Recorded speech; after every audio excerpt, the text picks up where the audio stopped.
Hi, welcome to the Magical Alternative, and I'm your host, Faith McCann. And tonight, my guests are the fabulous, amazing, and super interesting Dr. Jeremy Weiss from the Temple of Miriam the Prophetess. I think you're going to really enjoy this interview.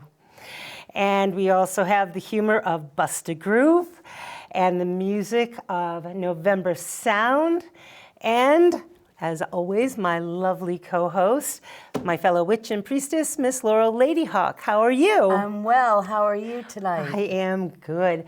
And we're going to start off the show with, actually, I need to say thank you to our awesome viewers.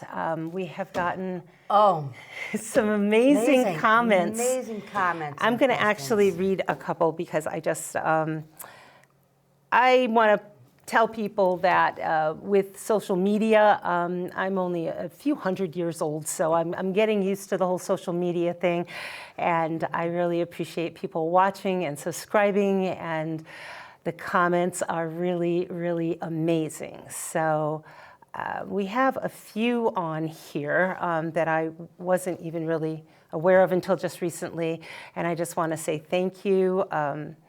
Someone said, thank you for putting this into the world. I look forward to more with the TV show. Someone said, I stumbled into this. I'm awestruck. I love every single minute of it. This is a treasure and no one can tell me otherwise. Aww, thank you so much. That's so nice. Great show. That's a friend of mine. Thank you so much. And we really appreciate it. And it's not just me and Miss Laurel, but the whole crew here appreciates it. The band really makes us feel very just happy and humble that you've tuned in. And we hope to give you more exciting stuff. Yeah. And let's get right to it. So the first thing is this entire show kind of came from you guys, the viewers. You made it so easy for us. So we're going to have a lot of questions that you've sent in that we're going to answer, but we're going to start off with a really fun segment, and it has to do with tarot cards for those of you that might be interested in this. So let's get started with our first segment. And this segment consists of two short little clips of, well, let me show you what we're talking about. First, it has to do with a short segment that was on Fox TV about a tarot segment. I would like, Paula, for you to give me a reading on President Trump. What is that? It's a sense of loss. It's as if he may be thinking more about what he's lost and not still taking full advantage of what he still has. Let's see President Joe Biden. What will his year look like? Let's look at Joe Biden. Lots and lots and lots and lots of money. Lots of money. Okay, now we're going to look at another little tarot skit, and this one is from SNL. So let's watch this and see. Well, I am taping an hour for my new stand-up special. Yes, the cards predicts this special will be your, oh dear indeed. Michael, it's the toilet. The toilet? Yes, something going down, something being flushed, perhaps a career. Okay, that was awesome. Okay, we're going to discuss those two short little segments, which, what do you think? It was actually pretty good because you consider, you watch the second one after you watch the first, and obviously they're both entertainment. Yes, they are. They're both entertaining, yes. How many Both times have you done a tarot card spread and the first card comes out as death?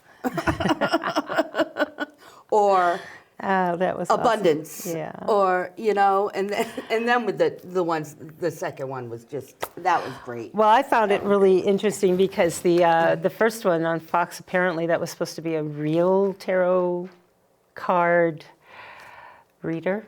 Okay.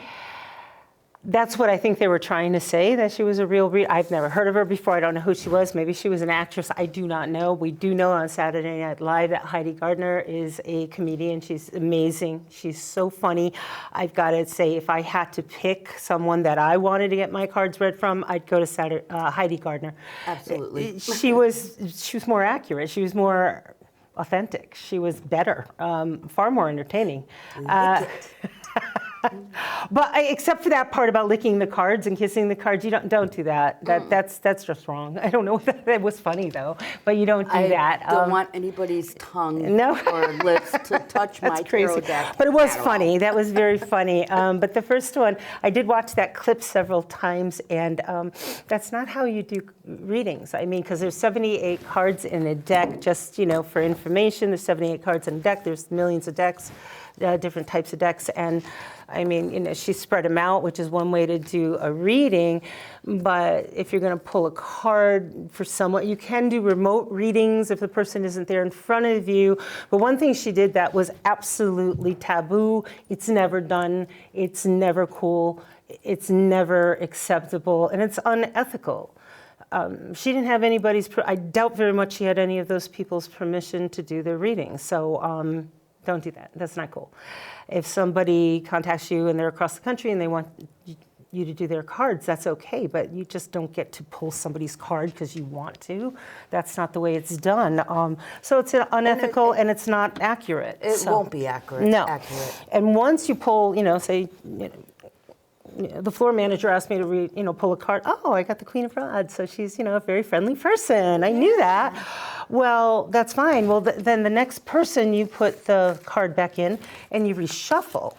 And that didn't happen. So she pulled one for one person, pulled one for another person, and then the last one was the most ridiculous one because she pulled it for the entire country. What? How can you do 331.9 million, I looked today. People in the United States. No, it's not going to work that way. So if you got that many people, I mean, recently I just heard the economy is doing really great, but not for everybody. So it's not for everybody. Yeah, it's like 12 horoscopes. It's going to be accurate for what last count is almost 8 billion people on the face of the earth. No, I mean that's not the way it works. No. So. I thought it was entertaining, but I know never meet Heidi Gardner on Saturday Night Live. She'll never see this, I'm sure, but she did a really great job. She did. I thought she was more authentic and far more spot on. Spot on. For a tarot card reader than the person on Fox. So, but if you're going to get your cards read, make sure you feel comfortable with whomever is reading your cards. Absolutely, because if you don't feel comfortable, you're not going to resonate, and it's not going to be what you want to hear anyways. That's true. That is true. We got some questions for the desk here. We did. We did. Yes. We got a lot of questions this time. People wanted to know what all of our stuff means. Yes, and or represents. There was a really good question because we talk about the show not being political, and people were questioning some of the things on the desk, and if they had political meanings and things like that. So with the flags, if you would bring them over, please. Of course, the American flag, we're in the United States, and, I think that's very important for me. Let's see, with all of these flags, okay, we're going to start with these. These are more ancestral. My family on my father's side came from Ukraine. So very much, support that. The family on my mom's side, we have Jewish ancestry, maybe not directly from Israel, but, by way of Warsaw, Poland. And then Black Lives Matter and the Pride flag. I take pride in trying to be an advocate and an ally to so many different groups in our country. And that's the thing. It's unfortunate that these causes are politicized by so many people where I don't look at them as being political at all. I consider them as humanitarian, caring about one another. Caring about one another, feeling what they're feeling. You know what I mean? Well, we've got, you know. I know what you're saying. Yeah. But, I mean, honestly, for me, and I can only speak for me, I try to advocate for these groups because I do recognize I have white privilege that is undeserved. And I have the ability to speak up for these groups, not only Black or Pride, but also Jewish or Asian or Muslim or any other groups that are being oppressed, because we have to speak up for them. And us being witches have been oppressed forever, you know, since. Well, right now, you know, I don't think people even consider us real. No, so, yeah, we're a joke. But we have an opportunity to stand up and speak out for other groups, and I think that's important. So, Right. so yeah, as opposed to being political, I think you can be humanitarian without being political. And if people want to politicize it, that's all right. This is a picture of my Grammy when she came over here in 1919 or 1918 was her wedding picture. I love the fact that there is no man in the picture. She's like, I don't need a man to have a wedding picture. She was married. She just got married, but he was probably holding the camera. So then we have our cauldron, and that's a symbol of the witch, the cauldron. We have our mortars and pestles for the Baba Yagas, our crystal ball. And we have our, this here is my favorite goddess statue, and this is a statue, it's a replica, and it was, the original is about 2 inches tall, and it's called the Acheulean goddess, and it was, the original was found in the Golan Heights of Israel back, I think, in the late 1950s. And it's called the Acheulean goddess because that was the era it was believed to have been created in, the Acheulean era, which started back about 2 million years ago and goes to about 200,000 years ago. The original was dated to about 1 million years BCE. So it wasn't necessarily Homo sapiens that made it, but maybe Homo erectus to archaic Homo sapiens. So it's also the original considered the first humanid created work of art. So I think it's cool. The reason I think she is so amazing is because she was created before there were borders, before there were countries, before there were this culture and that culture and us and them. There were no others. Everyone was just them or us. So I think she's amazing. So I always keep her here to remind us that there were no walls or borders back then. It was just the earth and humans, and I thought that was cool. So that's what this whole thing means, and we try to put different things on our bookshelf and on our table every time. So I hope that answers some of those questions, and thank you for sending them in.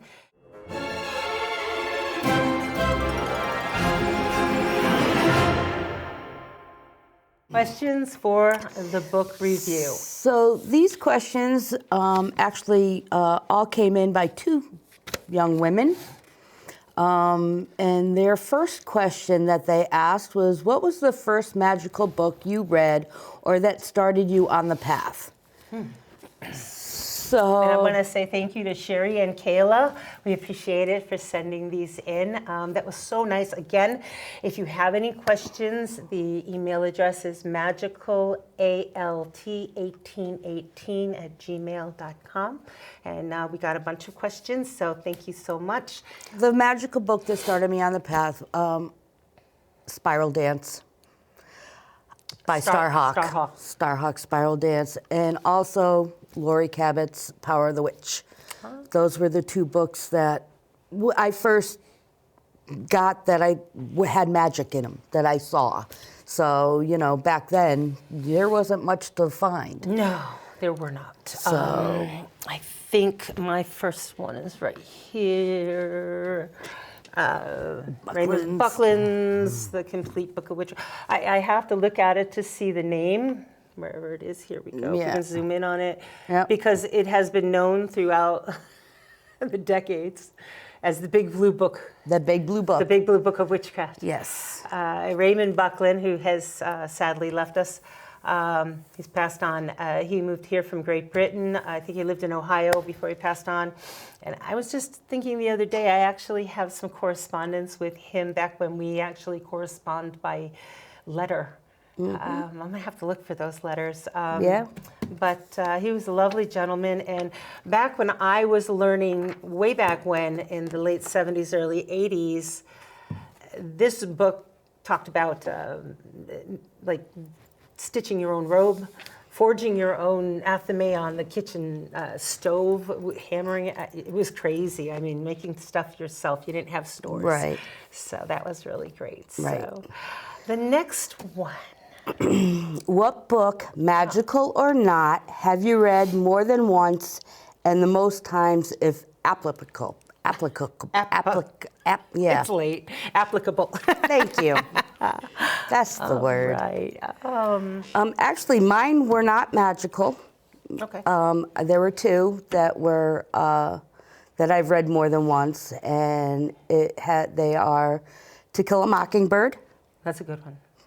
and Diary of Anne Frank. Diary of Anne Frank. Okay. Diary of Anne Frank. That's a really good one Yes. too. Okay. Yes, I read those in school when I was in school, and I love those books, and I've been reading them. I read them probably every couple of years. I'll pull them out and read them. That's good. Yeah. Well, mine would be Jonathan Livingston's Seagull. I read that over 20 times. I think I stopped counting it like 21 times. It's a really deep book. I mean, people think it's about birds, but the more you read it, the deeper it gets. Right. It's kind of, one of those philosophical books. So. Right. Okay, what was the last fictional book you read, magical or not? The last book I read was J.D. Robb's Random in Death. Oh, you love J.D. Robb. I love J.D. Robb, Nora Roberts. my Random favorite. in Death? Random in Death. It's a whole series that she does. I don't have it here. I read it on the Kindle. Oh, The old Kindle. I'm glad you mentioned that. Well, the new Kindle, mine was on that. The last fictional book I read, Wolf Stalks the Storm. It is the second in a series of books. The first one is A Wolf Before the Storm, Wolves of Stormfall by J.W. Golan. This is the first one, A Wolf Before the Storm. And the second one I just finished is actually, these are an offshoot series of Stormfall Chronicles, also by J.W. Golan. Highly recommend. Magical fantasy saga. 4 books in the first, and now it's going to be 4 books in the second. And if you really like magical fantasy, what I really love about this whole series, it's on, at least the second one is on Kindle Vella, which is a whole new kind of branch to Kindle, where you can like get tokens and read episodes as they come out on a regular basis. And I think that's super fun because I just don't have a lot of time to sit down. You can read and be gone for, I don't see her for months sometimes when she's reading, but it's a lot of fun with Kindle Vella. So I think that's really exciting. So, but yeah, I love that whole series. And what's the next question? So what book, magical, do you feel has been most influential to you? You answer first, I think. Conversations with God, yes. Neil Diamond Walsh. Neil Diamond Walsh. I think that's Donald Walsh. Yeah, that's who I meant. It's like you said, it's late. That is a very good series of books. Yes. Yes, and Not a religious series of books, No. Conversations with God. As a matter of fact, if you're a real religious person, I don't really recommend it. But it's a very fascinating, eye-opening. it makes you think. Yeah, it does. Definitely makes you think. It's a really good series of books. I used to recommend it to my students all the time. So. Yeah. With me, the most magical book that's been most influential to me, I brought it with me. It would be Beatty's The Reckoning of Time. Now, Beatty was a monk. I believe he was in the 4th or 5th century. And he wrote The Reckoning of Time, where most people get their magic in the Wiccan world today. They don't even realize it. Gardner and a lot of other people got their stuff from here. And I like to go back to the original texts. And The Reckoning of Time is where our Sabbats and all of our other stuff comes from. Bede was a monk that wrote in Latin, and there's just so much information in here if you want to go through it. It's kind of a heavy read, but I find it to be a really great reference book. And the fifth and last question from the ladies. Okay, what book, non-magical, do you feel has been the most influential to you? Again, probably the same books that I read over and over again, To Kill a Mockingbird and Diary of Anne Frank. Oh, the non-magical ones? All the non-magical ones.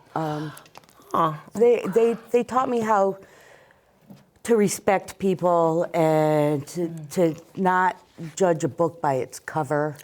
I love it. And not to hate, you know? To try not to hate so much. That's And good. be so, I don't know. Well, They just worked really well for me, so. I think one that's been very influential for me, non-magical, is The Gift of Fear by Gavin de Becker.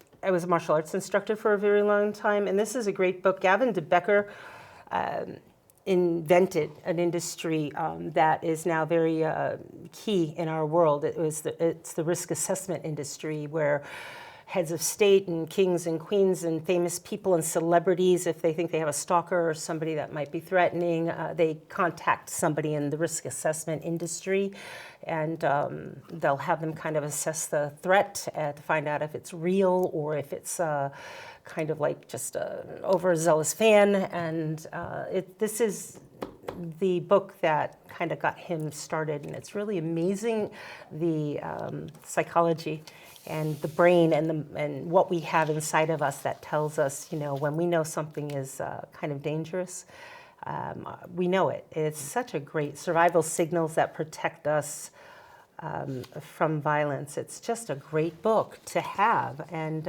we know more than we realize. So Yep. I love this book. I think it's a really very influential book for me.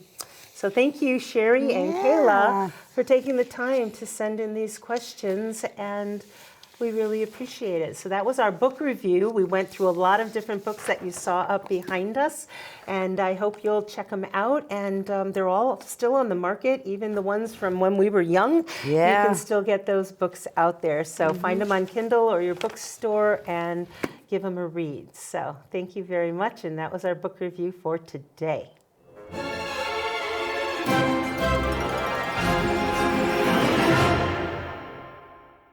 I would like to introduce you to my next guest, Dr. Jeremy Weiss from the Temple of Miriam the Prophetess.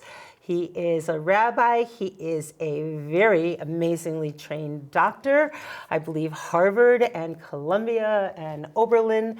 And he also runs the Temple of Miriam the Prophetess. So, And he's a hoot. and he's a hoot. And tonight, my guest, I'm so excited to introduce you to, from the Temple of Miriam the Prophetess, Dr. Jeremy Weiss. So, welcome. Hi, how are you, everyone? Hello, welcome. So Dr. great Jeremy. to have you here. How have you been?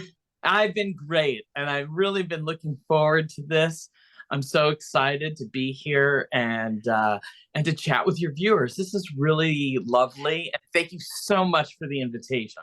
Why don't we start by, talking a little bit about your background. And I remember at one time when I first heard a lecture that you gave way back when, kind of surprised me because you kind of mentioned a little bit of your background and like being an atheist for a period of time, and then all of a sudden I was just like, what?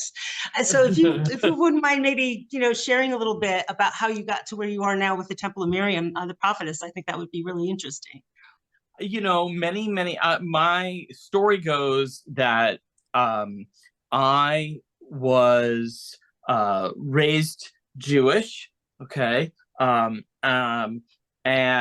I was both ethnically and culturally Jewish, but I was not sort of spiritually Jewish. And what I mean by that is that my mother was a Holocaust survivor. She was hidden in a basement for the first 5 years of her life.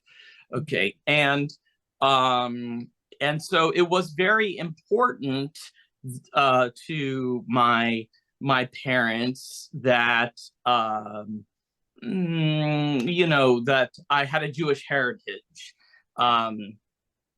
I would say, and Jewish maybe education. And meanwhile, I was a little boy growing up, and I wanted to become some sort of flying wizard, magician, superhero. And every time I went to the rabbi to say, I want to learn how to fight werewolves like the Baal Shem Tov, they would say, oh, well, you can do that. You can learn that stuff. We know those secrets, but you got to learn Hebrew and stuff. And I would say, well, I'm only a little boy. I don't know Hebrew. And they would say, well, you better get studying.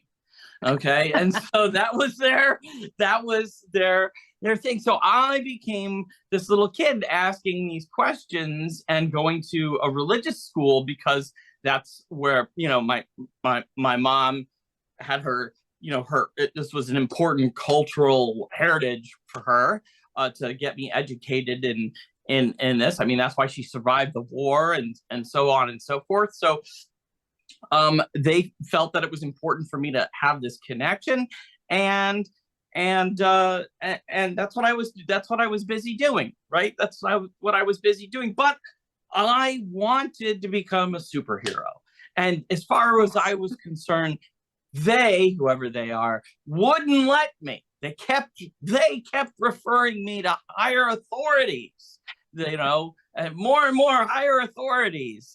We have those secrets, but you can't know them now. And I found that incredibly frustrating, of course. Wanted no part of that, and decided that if they weren't going to teach me how to be a wizard, then maybe they don't really have the answers. And maybe they're full of baloney. And maybe there really is no God. And I became an atheist, essentially. And I am an atheist in some circumstances. I'm also a believer in God in some circumstances. And people find that paradoxical, that I can be both an atheist and a theist at the same time. And I just say, well, it turns out that my rabbinical mentors were right. They would tell me that you can't study all of these things until you're 50, because you're not ready, you're not mature enough. And I, of course, thought that was a bunch of BS. But they were telling me, it's somehow important that I have some sort of, I don't know, level of insight and maturity. And they were right. They were right.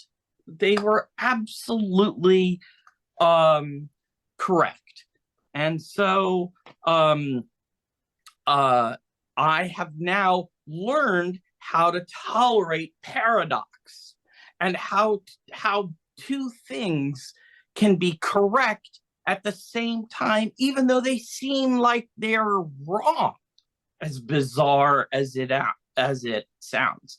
I have learned to accept paradox, okay, and the power of acceptance of paradox, and that two things can exist that seem in opposition to each other. That yes, you can be both an atheist and a theist at the same time. It's possible. You just have to it takes a long time to learn how to become comfortable with these mystery paradoxes. So as I grew older, I left mysticism and I became this atheist scientist kind of guy. I then, became a doctor, and I excelled, and I went to did my residency at Columbia at St. Luke's Roosevelt. I was chief resident. I did my fellowship at Harvard in vascular and interventional radiology, and I was a very successful hardcore atheist scientist guy, and then again things started to change. I met more unusual people, people who opened up my mind. I met a mentor who helped me learn mind reading, the powers of mind reading, and expanded my ideas. And then I met another person, folklorist Catherine Ironwood, and who's very famous folklorist and practitioner of and preservationist of hoodoo, and I became a student of hers, and then I found myself returning back to my own magic, my own desires as a child to fight werewolves and be a flying superhero. And I realized that I can be both the scientist and the mystic and the magician all at the same time. And in fact, they are the same people. For ages, the physician, the mystic, the magician, they were one. The advisor to kings, right? They were all the same person, and that's me. And so I've sort of come to accept myself. I realized that I wasn't happy with the current state of affairs in traditional Judaism.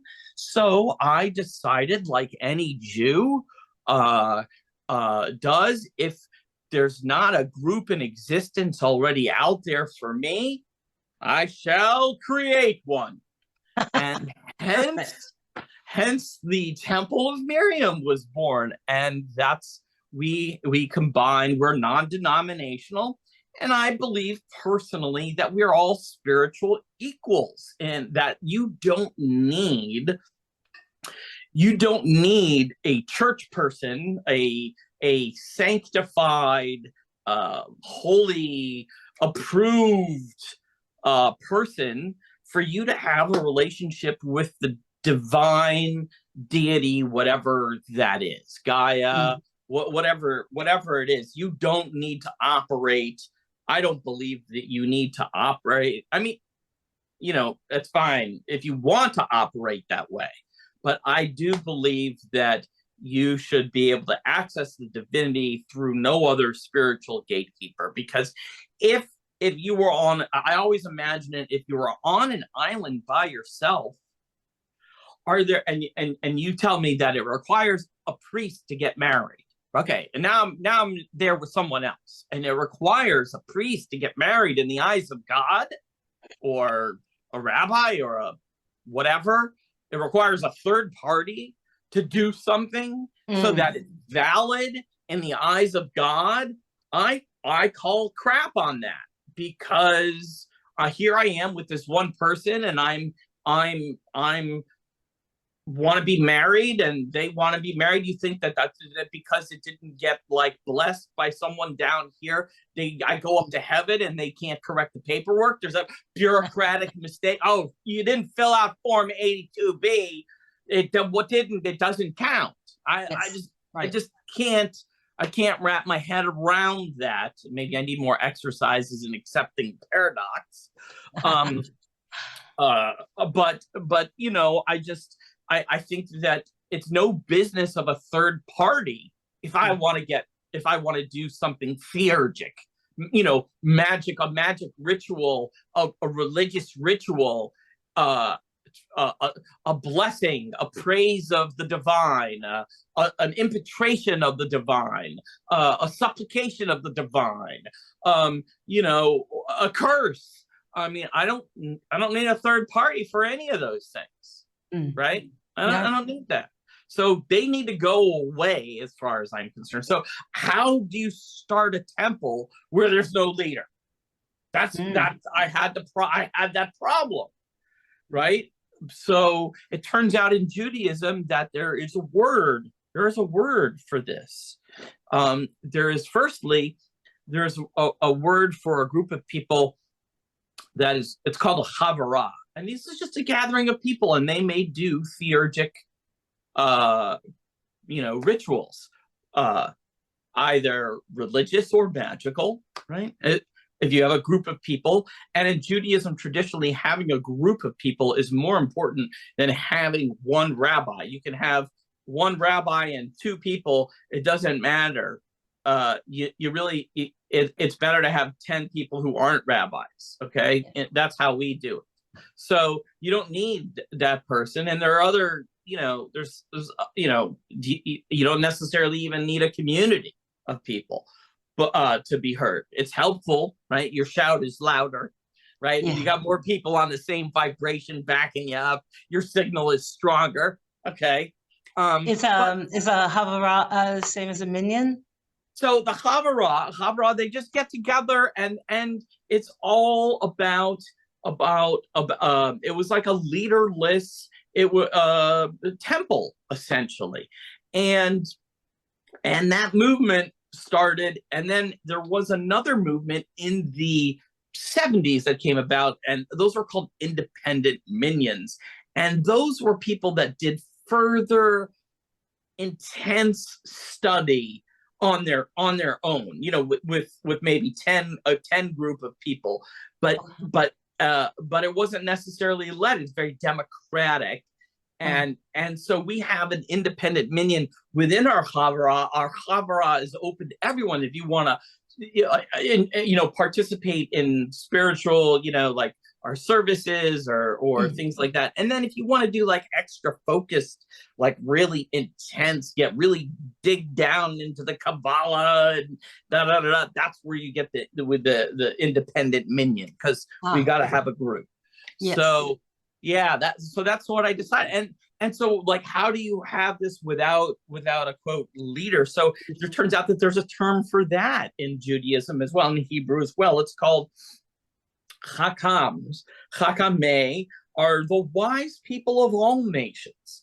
So you don't have to be Jewish necessarily or a rabbi to be part of the Havara. You just have to be a wise person of any nation, right? You have to be smart. You have to be someone who wants to engage. And so we're open to everybody. And that's how I think spirituality should be. Saying God bless you after someone sneezes is a counter spell. It's a counter spell so they won't lose their soul through their nose. Very good. So, yeah. So it's a counter spell. And so rabbis pontificated and contemplated their navel over whether or not saying a counter spell is forbidden magic, even if it includes the words of God. They went on for huge texts about that. Yeah. About not saying God bless you if you sneeze, or on whether or not it's a counter spell and therefore should be considered forbidden magic. And what happened was the overriding in Judaism, the overriding principle is that in order to save a life, you can do anything except for three things. There's three unbreakable rules. You can't kill anybody. You can't have non-consensual sex. And as part of this particular religion that defines itself by worshiping this particular deity, you have to worship that particular deity. Otherwise, you're in a different religion.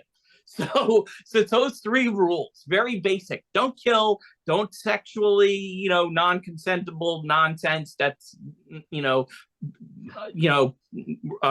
bad stuff. And believe in Yahweh, and everything else is negotiable. So the counter spell, everyone said, well, shit, what if we don't say it and the person dies?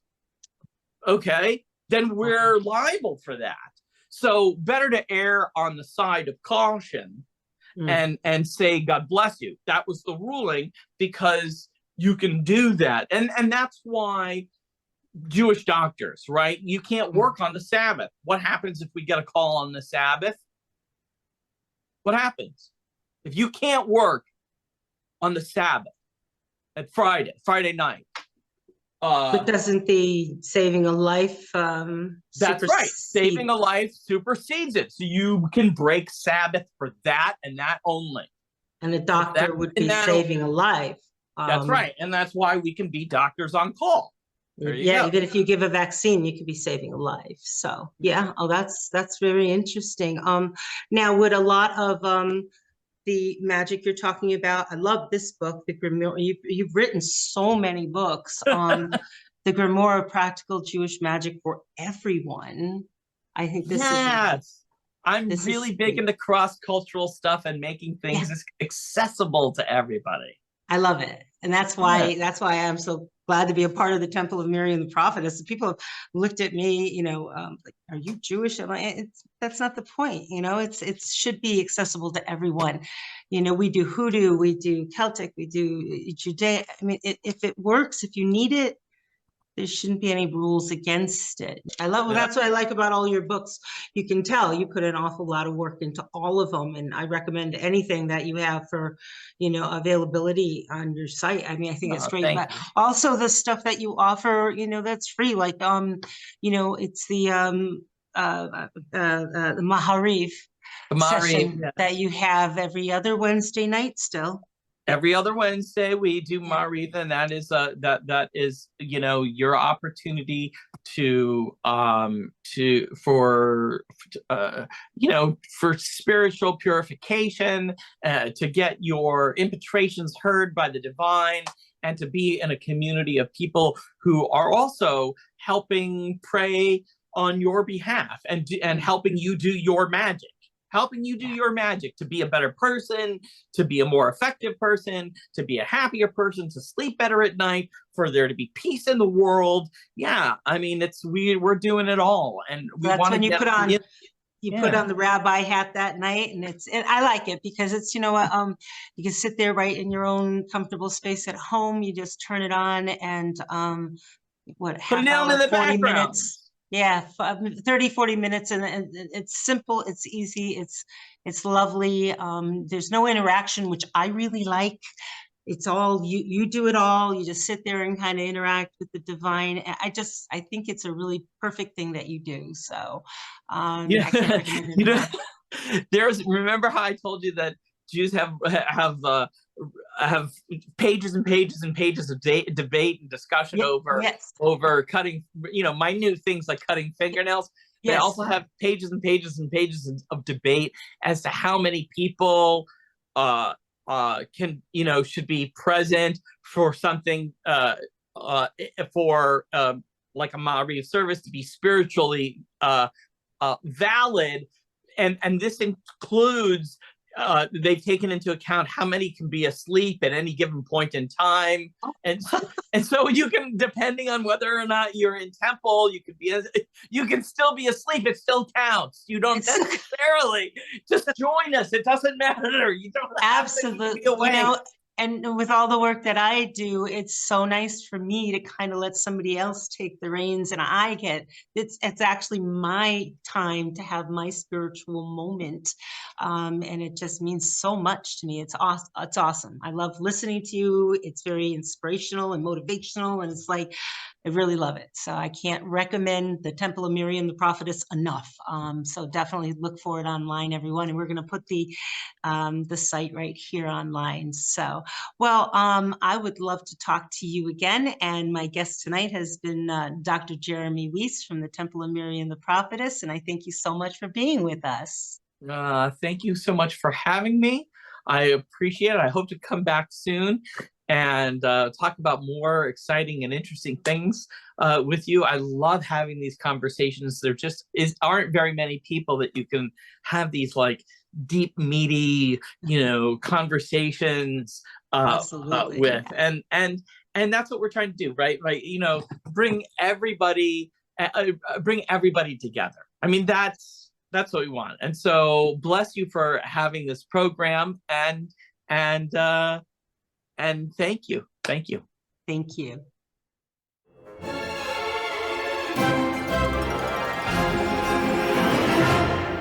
We have November Sound. Here we go. Yeah.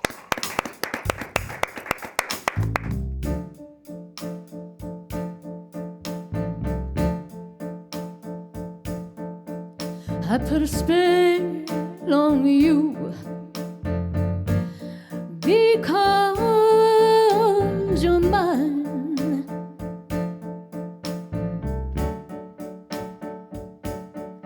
You better stop the things you do. Tell ya I ain't lying. I ain't lying. You know I can't stand it. You're running around. You know better, Dad. I can't stand it 'cause you put me down. Oh no, I put a spell on you because you're mine. Ooh.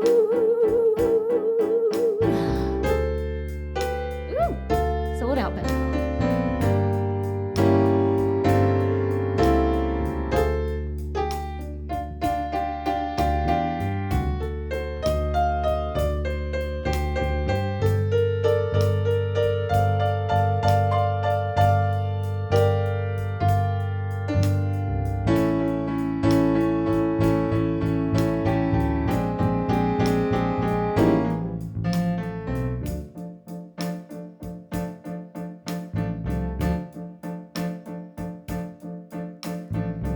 You know I can't stand it.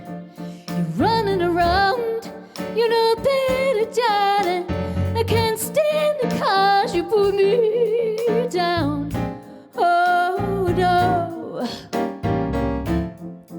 I put a spell on you because you're mine.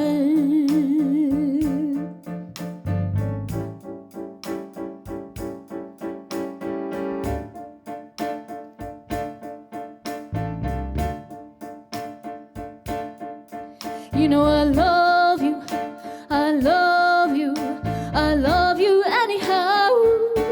And I don't care if you don't want me. I'm yours right now. I put a spell on you because you're mine. Ooh, because you're mine. Ooh, because you're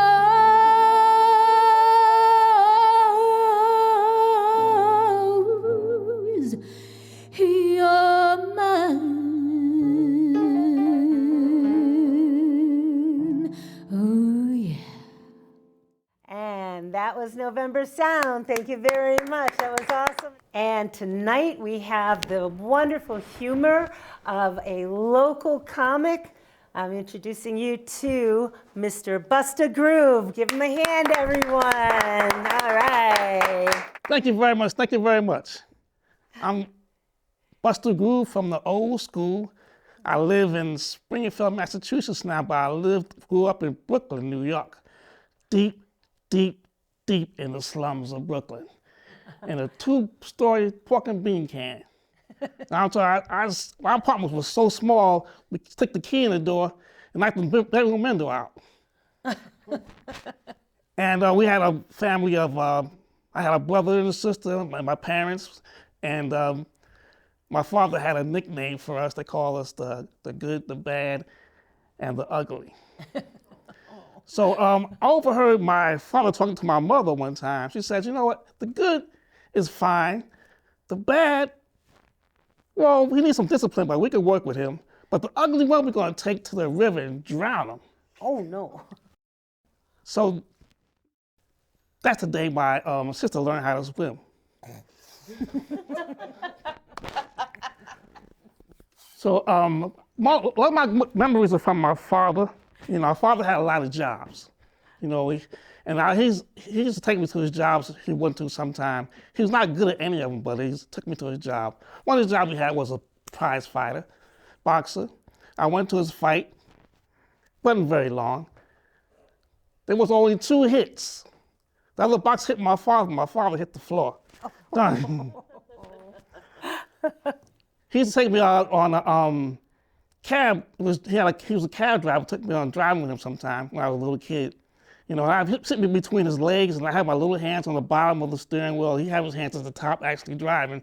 But I'm thinking I'm driving. I'm like a little kid, I'm having a good time. My father driving one time, he runs through a stop sign. So here comes a siren, he's pull my father over. So he pulled over. The police officer said, "Sir, did you see that you ran a stoplight? You ran a stop sign?" My father pointed at me. It was him. The officer said, "That kid looks like he's about 5 years old." My father said, "Yeah, but the driver was 2, so he should know better by now." Now I'm a good man, like I said, was with my father. One of my favorite times was Halloween time. You know, get dressed up, go out and get candy. Who kid wouldn't love that? My father was so cheap. You know, I wanted to go to the department store and get those outfits like, you know, Superman or Spider-Man or something like that. But my father said, "I ain't spending my money on all that junk, all that stuff you're gonna wear one day. I'm gonna costume for you." So he one day put me in a suit and gave me a Wake and Watchtower magazine. So I said, "Dad, what is this? What am I supposed to be?" He said, "You're Jehovah's Witness. Don't you see? You're Jehovah's Witness." I said, "Dad, I ain't get no candy. Nobody answer the door for Jehovah's Witnesses." Another time, he put me on some, was it a white shirt, red pants, put a big C on it. I said, "Dad, what am I supposed to be? You're a Camel soup can." That's funny. So another time, he gave me a pair of dark sunglasses and a cane. I said, "Dad, what am I supposed to be?" He said, "Do you know the word to superstition?" So another time, he got real creative. And he put a white sheet on me and cut the eyes out so I can see. So I said, "Dad, what am I supposed to be?" He said, "You're supposed to be a ghost, stupid." Let me give you learn something from my father.